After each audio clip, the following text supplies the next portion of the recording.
when you saw him a couple years ago and now? Yeah, I think just the difference between an 18-year-old and a 20-year-old. He's slimmed down a little bit. He moves better. He's more experienced. He's played at a higher level in France. I believe it was in the second division when we had him in the first time. Now he's playing top division. So he's improved, and that's a neat part about this process. It's a little unusual.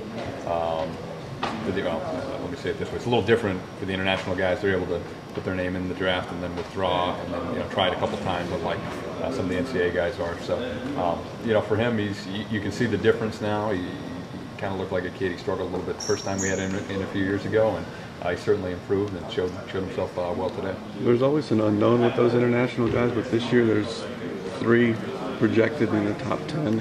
Are we seeing more guys that are ready, NBA ready, overseas? So you considering Emmanuel Mudiay No, international? I'm just saying. Well, yeah. Okay. Yeah. I was trying to do the math. Okay, he's from like Dallas. I know, but as far as it's becoming a global game. That percentage actually is interesting. If there are 2, or 3, depending on the math, who end up going in the top 10, I think that's pretty indicative of where the league is as a whole. I believe about 20 or 25% of the players in the NBA currently were born outside of the U.S. So, I would say it's a trend, but I think it's just kind of the reality now. It's just what it is, and there are players coming from all over. We start scouting these guys from a young age. As soon as we can start watching them in the European junior tournaments, and wherever they play internationally, we start tracking them. So it really is a global game. It's good to see the progress and the improvement. I think you can see how much better some of the international players and teams have gotten just by how they play Team USA. It used to be Team USA would show up and dominate against whoever. Now some of these international teams, especially the junior European teams, are really good. So I think it's great for the game. It's kind of bridge the gap and makes our job a little tougher. That we have to scour the globe and find out where guys are coming from and evaluate guys playing in Spain or Italy or wherever, the same as we evaluate guys playing in Arizona State. But it's a fun part of the process as well. From when you first started the scouting process to now, how many more trips? What's the focus? Can you quantify that as far as where before maybe it was just the U.S. and a little bit of international? Now maybe is it more 50-50 or?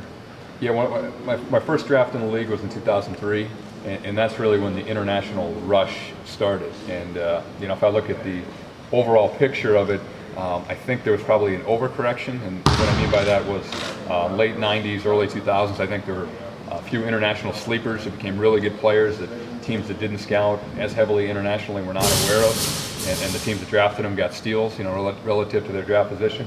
I think what happened around when I started in 2003 to 2005 is teams started overreaching. They say, okay, we haven't scouted enough internationally, we haven't been as well prepared as we should be, and they started taking guys without a lot of information, and some mistakes were made in that process. So, now I think the market's corrected. I think the guys get drafted and evaluated well. I think teams have really beefed up their international scouting staffs. I'm talking about all 30 teams. A few teams have done it well for a while, but really now, most teams have a full-time guy in Europe. Most teams have, their general manager and assistant GMs go over and see the top players in person. And the technology has obviously helped as well. The video is so advanced now that we can watch, 30 games of any of these guys just sitting at our laptop anywhere in the world. So it's something that I think is good for the league, and I think it's certainly from the front office perspective it helps us just to have more information and know exactly what you're looking for and exactly who you're looking at, so you try to compare apples to apples by comparing the international players to the American players. After a dozen workouts, how do you feel any differently about where you stand at 13 than before it? I feel good about where we are. There are a lot of good players who came in here. Some of them may be gone when we're picking at 13. I think a lot of them will still be there. There are a few guys that we're interested in that we haven't been able to get in for workouts, and we'll keep evaluating them on film and look at their stats and do the background and continue to go through the process as we go through the next few weeks leading up to the draft. But, we're going to have good options. I think the phone will start ringing for teams trying to get our picks. So usually those conversations aren't very productive 2 weeks before the draft, but on draft night or closer to the draft, they get a little more serious, a little more intense. So we're really open to anything. But we're happy with the guys that came in and competed. And you know, as I said, I think we'll have a number of good options on the board for us if we stay and pick 13. You had opened up that door as far as trading out of that 13th pick at the start of this draft process. Do you feel the same, or maybe it's going to take more to get you out of that 13, or maybe you haven't seen enough to maybe you can afford to go back a couple spots? Well, there's a lot of maybes in there. I know. I would say Cover my bases. I would say, you know, where we stand today is that we're very comfortable staying there and picking there. I think it would have to take a really good offer for us to move the pick. You know, as I mentioned before, I think it's unlikely we'd add like an additional first-round pick this year or drop down on the draft. And, you know, obviously take those calls if they come to us, but we're comfortable with where we are at 13. We like the pool of players we think will be there. So that's the plan as of today. But you know, as I mentioned, closer to the draft, you never know what's going to happen. Somebody might call and make you a great offer, you know, on draft night or 2 days before the draft. We'll consider that as well. What are the next 2 weeks of the process look like for you guys? Next few weeks are, you know, kind of reevaluating our lists. We'll have more meetings with our scouts now that we've had 60 or 70 or so players come through here. We will look at everything. We'll look at the film. We'll try to figure out, you know, who's likely to be there in the first round. Obviously, that includes, you know, who we think will be off the board in the first round. And then, you know, kind of do our own mock draft and figure out who's likely to be there with the 44th pick as well. So that'll be most of it. You know, certain guys that maybe weren't as high on our radar coming into the process that have stood out through the pre-draft workout process. Then we go back and do a second round of interviews and background work with their coaches. We double up on the film work. We do a lot more film on those players. And then, you know, we look at their stats and their medical. So it's really, you know, the process has gone well. John Treloar did a great job getting guys in and creating some good matchups for us. So now we're comfortable. We've seen the guys in practice. We've seen them playing games. We've talked to their college coaches for the most part. Now we've seen them come work out. We've been able to spend some time with them, either here in Phoenix and or in Chicago, pre-draft combine or Portsmouth at the Portsmouth Invitational stuff. We're comfortable with, you know, the information we have now. Now it's just a matter of fine-tuning and trying to break ties. And, you know, to be honest with you, they're tough decisions. A lot of the guys are pretty close, so that's when you go to that next level of detail and just try to, you know, sort things out and fine-tune your rankings.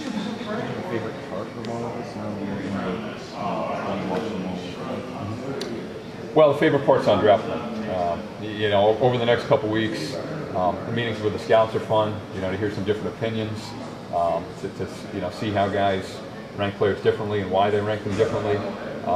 You know, it's not everybody sees it the same way, and we encourage that. You know, we don't want everybody to agree all the time. You know, if everybody had the same rankings, then we wouldn't need a scouting staff, and we would need to go through the process like we do. So, you know, we'll have some of those discussions. We'll whittle a list down. I think that's the fun part when you get down to your final few guys in contention, and you know, really digging deep on the film and have the scouts make their points and check out the medical and check out the stats, just figuring out you know, who comes out on top. And you know, those are some intense conversations, but it's a fun part of the process. And you know, through all that, I feel like we'll be very well prepared on draft night when the 13th pick comes up.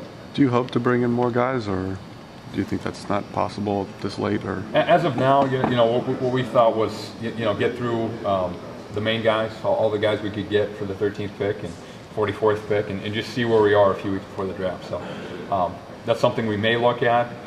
You know, as of now, we don't have that scheduled or anything like that. But you know, we'll think about it if we can do it. But you know, what have had? You guys would know better than I. With 60 or 70 guys, maybe more than that. Yeah. So we've had a lot of guys through here. We wanted to do it early for a couple of reasons. One, the guys are fresh. You know, it's a grueling process, and you know, the more flights they get on, the more hotels they check in and out of, the more cities they're in. You know, the exhaustion rate goes up, the chance of injury goes up. So that was part of it, and you know, also it's a big year for us in free agency as well. So we want to you know, respect the draft process and have a thorough process, but we also want to spend the proper amount of time preparing for free agency, you know, working on any potential trades. So as you guys know, there's not a big window between the draft on June 25th and when free agency starts on July 1st. So we're preparing for both simultaneously, and you know, I feel like we'll be well prepared, you know, when the draft and free agency come around. Was it important to you to have your athletic trainers look at turn